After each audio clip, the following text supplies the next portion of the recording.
think you can take him out of this house? You think you're stronger than me? You've no idea how strong I am, Caroline.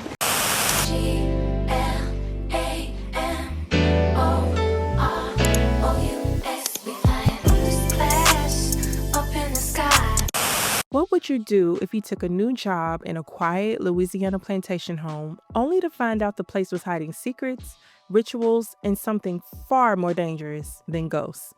In The Skeleton Key, a hospice aide thinks she's just there to care for a dying patient, but she ends up in the middle of a decades-long hoodoo curse.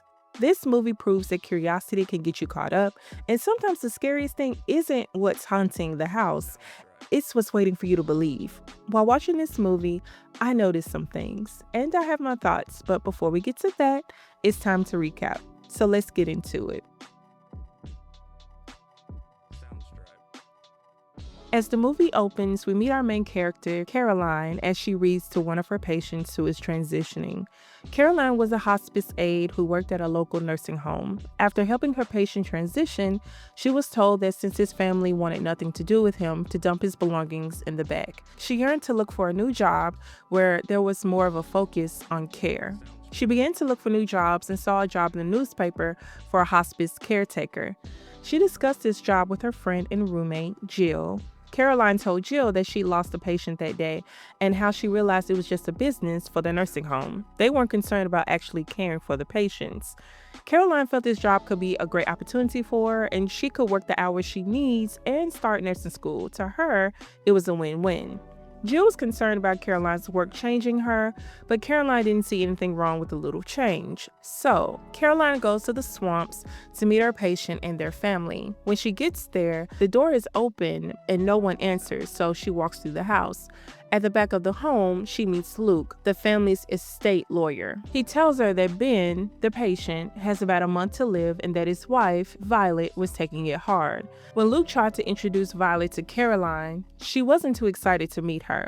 Luke tells Caroline that Ben had recently had a stroke while he was up in the attic. Ben doesn't speak and he can't really move. Violet comes back outside with questions for Luke. She's not from around here. She's not going to understand my house. You hear how she talks? What, do you want a southern accent? The last one left, Violet. She's not going to understand the house. Now, this conversation was a hint, but I won't let the cat out of the bag just yet for anyone who hasn't seen this movie. Caroline is turned off by Violet, so she's no longer looking forward to the job. Luke pretty much pleased with her to stay. They interviewed 5 people before her, and at this point, they were desperate, so Caroline takes the job. On her way to the Devereaux, Caroline had to get some gas. When she walked into the store, nobody was there, so she walked around toward the back of the store. She noticed red powder by the door. At this point, she didn't know what it was. She's startled by this lady, so much so that she rushed to pay for her gas and hightailed it out of there. She formally meets Ben. Ben grabs her arm tightly for a couple of seconds before Violet enters the room. Violet gave him some medication, which he took in powder form. He took this medicine in the morning and at night. Caroline received a lukewarm welcome from Violet, along with these random comments. Scrawnier than I'd hoped. I bet you're all marked up, aren't you? Written on. You're written on, aren't you? Not where you can see. Violet tells her that Ben should be bathed and have his sheets changed daily, but the housework is for her to do. She also gives her a short history of the house. They lived in the house since '62 when they came over from Savannah. They bought the home from siblings who had fallen on hard times. As Caroline looked at the picture of the siblings, another picture fell out of the frame. Hold on to this. Violet tells Caroline that half of the rooms aren't used. They store antiques from Ben's business in the spare rooms. Their prized china and other valuable items are in the attic. She also provides Caroline with a skeleton key that unlocked all the rooms in the house except the attic. Caroline noticed that all the rooms didn't have any mirrors. I noticed in the bathrooms also there are no mirrors. Child, when you get as worn out and wrinkled as we are, you don't need any reminding. Again, more questions. Are your parents still alive? Well, my mom left when I was little. My dad raised me and he died last year. So you cared for him as well? I would have. I just thought I had more time. This will all make sense at the end, so pay attention. Caroline gets settled into her new routine as Ben's aide. The whole time, Ben looked absolutely miserable. with good reason. While Caroline rolled Ben outside to sit in the garden, Violet asked Caroline if she was religious. Caroline told her that she kept an open mind, and Violet was pleased to hear this. She asked Caroline to go to the attic to find some seed packets. When Caroline made it to the attic, she didn't grab the seed packets and go back down. She instead did what all the main characters do in these horror movies. Her ass started getting nosy. She heard a noise and walked towards it, just knowing the fact that everybody living in the house is outside would have had me running out of the attic. I'm not trying to figure anything out. Understand? But she does, and she notices a door rocking as if it wanted to open. Just as she tries to insert her key, the other attic door slams and she finally leaves and brings the seeds down to Violet. Caroline questioned Violet about the key and why she wasn't able to access the second door in the attic. Violet tells her that she never had a key for that door and they've never opened it. Caroline also questioned Violet about Ben having his stroke in the attic. She wondered why he was up there, and Violet told her she'd have to ask Ben herself. That night, a storm came through. As Caroline was sleeping, she heard a banging noise above her, so she got up to check on Ben. Tell me why Ben was on the roof of the house trying to get away. Ben eventually falls to the ground and continues trying to get away. Violet comes outside to see what's going on and tells Caroline to get his wheelchair. As she's getting his chair, she finds his bed sheets and he'd written "Help me" on them. When she finally made it back outside, Ben looked at her like he was begging her to help him. The next day, Luke stopped by the house. Caroline pulled him to the side and tried to show him Ben's bed sheets, but they were now clean and the message was gone. Luke tells her that he admired her for what she does. Caroline tells him about her dad and how she didn't know he was sick when he died, and she wasn't able to make it to him before he passed and felt guilty about that. Since she and Luke were alone, she decided to ask him this. Do you ever feel like he's asking you for help? Asking me? With a look or a touch? But then they were interrupted by Violet. Well, I see the children are getting acquainted. Oh, now, Violet. You know you're the only woman in my life. I know no such things, and remove your perspirations. Caroline couldn't help but to be nosy. She took her curious ass right back up to the attic. She tried to pick the attic door, but she noticed a broken piece of a key in the opening. Then she retried the skeleton key and was able to open it. The room contained old furniture, weird things in containers, pictures, specifically more pictures of the siblings and the black couple from earlier. She also found a book that contained some spells, for a lack of a better word, and she also found some weird recordings. As Caroline was lurking in the attic, Violet called for her and eventually made her way to the attic to see where she was. Caroline hid so she wouldn't find her, and as Violet walked out, Caroline bumped into a mirror, and then she noticed that all the mirrors in the house had been placed in the attic, in the room that Violet said she never had access to. Caroline goes back to her apartment and plays a recording. A little while after, Jill came home and was immediately spooked by what she heard. They go out for drinks later that night, and this is when Jill tells her about hoodoo. It's like voodoo, right? Wrong. Voodoo's a religion. Slaves brought it to Haiti from Africa. Worship God, heaven, hell. American folk magic. God doesn't have much to do with it. Jill's aunt was into it, and that's how she knew as much as she did. She told Caroline about a place her aunt shopped at, and Caroline asked her to take her to it. So you coming in or what? I'm not. I thought you don't believe in this stuff. I don't. But I'm not just gonna mess around with it, so you wanna go in? Go ahead. Listen, I wouldn't go in there either. This is your mission, not mine. Caroline makes it back to Violet's in time to tuck him in, and she notices that there was once a mirror on the wall, and her slick self goes back up to the attic. The next morning, Violet goes to Ben's room and noticed the mirror back up on the wall and had a fit. I told you about the mirrors. This is not your house. Caroline confronted Violet about the room in the attic. She demanded that she tell her what was going on, so Violet does. She tells her that 90 years ago, a banker Thorpe, stayed in the home along with his family and 2 servants, Mama Cecile and Papa Justify. Mama Cecile and Papa Justify were into hoodoo, and the attic was their room. Thorpe worked Mama Cecile and Papa Justify to the bone. And one night, there was a party and a lot of important people were there. When some of the guests were about to leave, they wanted to say goodbye to the children, but they couldn't find them. They looked all around the house and they were nowhere to be found. So eventually they found them in the attic with Mama Cecile and Papa Justify. Thorpe and the other party guests were so upset that they lynched them in the front yard as the kids looked out from the window. After Thorpe killed Mama Cecile and Papa Justify, his bank went under and he killed his wife and himself. The kids grew up in the home and stayed there until they sold it. Violet also told her that you can see Mama Cecile and Papa Justify in the mirrors, and that's why they removed them. She also told her that she learned that brick dust keeps harm away, so she put a big circle around the whole house. Violet tells her that the ghosts are there, but she refuses to let them do anything to her. Later that day, Caroline found some brick dust in the shed. As she bathed Ben, some soapy water got in her eye and she walked away to look in the mirror. When she came back to the tub, Ben couldn't take his eyes off the mirror, so she showed him the mirror and he had a frightened reaction. A little while after, Caroline went to town to check out the hoodoo store. She asked how the brick dust works, and she learns that wherever you lay it down, no one who means you harm can cross it. And when this stuff works, it's because someone believes it works.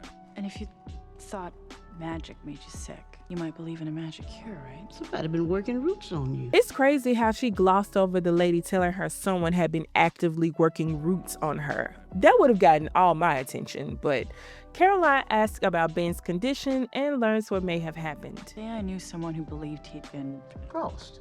crossed. Would he believe he could be uncrossed? The worker immediately knew what to give her. She tells Jill about her visit to the hoodoo shop and tells her what she got. Jill is totally against Caroline doing any of this, and she even suggests that Caroline is attaching herself to Ben because of the guilt she feels about not being there for her dad. Later that night, Caroline performed a rite to rid Ben of his stroke-like symptoms so she could find out what happened to him. Halfway into it, Caroline realized that Ben could now talk. Ben, talk to me. Violet rushes up the stairs to check on Ben. As she bangs on the door, Caroline tries to get more info out of him. What happened to you in that attic? Who are you afraid of? Tell me who you're afraid of. What have you done? Violet comes in and shoos Caroline out the room, and she tells her not to worry about Ben for the rest of the night. That night, Violet had nightmares. She sees Mama Cecile and Papa Justify, the siblings, and herself with sewn over eyes and lips. You can also hear scissors snipping at something. The next morning, Caroline starts packing to leave, but she sees Ben and decides not to abandon him. So she confides in Luke, who doesn't take what she says seriously. Caroline asks him why the last girl quit, so Luke brought her to a nursing home where we met Haley, the former aide. Haley strongly suggested that Caroline leave the house. Told my mama where I was working. Said that house has been nothing but blood and tears. But ain't no ghosts. Put a spell on that old man. She did. Do you believe that? Don't you? Luke was still skeptical, and Caroline had even more questions. It can't hurt you if you don't believe. I suggest you leave that house before you do.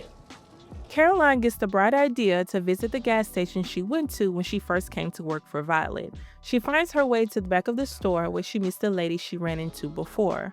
Again, there was brick dust in front of the door. Both she and Luke were able to cross over. She asks about Justify and the Conjure of Sacrifice. The woman believed that though Justify did attempt to perform it, he had died trying. She tells Caroline that it keeps you from dying, and whoever you sacrifice, you take the rest of the years they have left. Caroline asks Luke if she stands up to Violet, would he have her back? And Luke promised her that he would. Caroline makes it back to the house and attempts to finish packing, but when she looks into her suitcase, she finds that Papa Justify's record is missing. Meanwhile, Violet had taken the book from the attic and is preparing to do her worst, it seemed. Caroline calls her into her room and tells her there was a leak she wanted Violet to look at, and this is when things got interesting. Yeah, I was wondering if you could take a look at this. There's a leak up here. Come on in. I could show it to you better.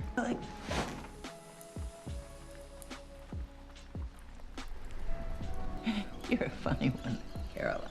And then Violet invited her to dinner. And while Violet continued cooking, Caroline went upstairs and told Ben that they would be leaving that night. She also drugged the sugar cubes and took them downstairs. Caroline doesn't eat the food. Instead, she tries to get some answers out of Violet. These ghosts, why would they put a spell on him and not me? I've been in that room too. Maybe because you don't believe in them. Suddenly, the lights go out in the house and Violet goes off to get a flashlight. While she's gone, Caroline puts something into her tea. Every time she tries to get some answers out of Violet, Violet tries to talk in circles. But Caroline keeps bringing her back to Ben and what happened to him. Violet starts feeling the effects of the tea and falls to the ground. Knowing that Caroline knows what's going on now and would try to take Ben out of the house, Violet immediately starts drawing on the floor to keep Ben in the house, but is unable to finish. Caroline goes upstairs to grab some things and Ben. She finds the record and a piece of her hair that was snipped off, so that dream from earlier was a warning of sorts. She's able to get Ben downstairs in the car, but as she tries to drive away, she realized that the gate had been locked. So she tries to ram the gate, and what killed me here was that the gate was pretty much a straight shot, but she kept doing all this unnecessary turning and ended up running into a statue and messing up the car. Now that the car was useless, she dragged Ben out of the car and hid him somewhere else on the property so that she could get help. Violet eventually comes to and comes outside with a gun looking for Caroline. You think you can take him out of this house? You think you're stronger than me? You've no idea how strong I am, Caroline. Caroline spots a boat and escapes. She finds her way to Luke's place and tells him everything that happened. While she's telling him everything, Violet calls him and he steps away as he talks to her. Caroline starts walking through his home and she finds pictures of her, a ring, along with another skeleton key from the house. And it was very obvious at this point that Luke had been in on this from the very beginning. Luke strangles her and takes her back to the house. When they arrive to the house, Luke tells Violet it's time to perform the rite, but Violet tells him that they can't because Ben is missing, and Caroline was not giving him up. It was at this moment that Caroline remembered the brick dust and gave up Ben's location. Caroline tries to run away, but eventually stops and asks Luke to give her father's picture so she could have it with her. But this was a trick to get into her room that was protected by the brick dust. Caroline jumps out of the window and tries to make it to Ben, but Violet spots her and yells out so that Luke could grab her. Caroline grabs some more brick dust and pours it all over the house, but when she makes it to the attic... Try to use my tricks on me? Huh? Caroline and Violet tussle for a little bit, and Caroline throws her over the banister. Instead of trying to figure out another way to escape, Caroline grabs the phone and calls 911 and Jill to tell them what's going on in the house. Same time, Violet used the elevator to get back up to the attic. Caroline's vision starts getting blurry, and as she walked through the attic, she saw the candles lit up. So her bright ass tries to do the conjure of sacrifice, not knowing that she was setting her own trap and doing the hard work for them. All that circle protects is you from leaving it. As you can just about guess, it was pretty much over at this point. I'll kill you, you stay away! We've been waiting for you, Caroline. Waiting for you to believe. I don't believe it. I don't believe! Girl, all this mess you've done, you can't even pretend to not believe at this point. It's a wrap. So yeah, Violet was really Mama Cecile and Luke was Papa Justify. They had won again, and Mama Justify scored herself a younger body, though it wasn't what she preferred. I told you I wanted a black one this time. You know the black ones never stay. I found this kind of funny because our natural discernment will protect us every time. See how Haley wasted no time getting away from them? Exactly. And now, thanks to Mama Cecile's concoction, Caroline was in the same state as Ben. A few hours later, Jill made it to the house to check on Caroline, or who she thought was Caroline. The vibes were weird and Jill picked up on it. It didn't stop Papa Justify from creating a new narrative though. They really loved her. Why do you say that? It's in their wills. They left her the house. We see Caroline and Ben in the ambulance, and that's pretty much the end of the movie. And here are my final thoughts. I had never watched this movie all the way through, so in a way, it was like watching it for the first time. There were so many hints from the beginning that revealed Violet and Luke's true intentions. Violet not liking that Caroline was from the South, her asking if she had tattoos, asking if she was religious, asking if she was close to her parents, using the guilt she felt about her father against her. Every time Caroline thought she was getting the upper hand, she was actually doing exactly what Mama Cecile and Papa Justified needed her to do. Even down to her drawing the circle of protection, which did nothing but stop her from being able to leave the attic. This movie serves as another reminder to mind your business, or better yet, fuck around and find out. Caroline definitely pulled a Helen from Candyman. She was way too curious about hoodoo and wanted to help Ben, not knowing that even though she swore she didn't believe, she believed it enough to think it could save Ben. Now, as for Mom Cecile and Papa Justify, I can't imagine watching your own body getting lynched, only to spend decades living inside the children of the man who killed you. And why would they want to live forever? I didn't get that. What was funny to me was how the black characters were naturally cautious. Haley basically told Caroline to get out before it was too late, and Jill didn't even want to step foot in their hoodoo shop. It was immediately freaked out by their record in the apartment. Cause why are you bringing that energy into our home? Especially when you won't even be there to deal with it. Like I said before, our natural discernment will protect us every time, if we listen to it. This movie is so good, and I get the hype. It's creepy, smart, and the ending was one of the best switcheroos in horror. Definitely a new favorite for my horror list. I do wonder how audiences felt about that ending back in 2005. I might go down a rabbit hole about that. Anyway, that's it for this review. Please like, comment, and subscribe if you haven't already. As for the next recap, all I'm gonna say is 1988. This is a horror film that pretty much traumatized all millennials and had us giving all our dolls the side eye, especially at night. See you next time, you guys. Bye.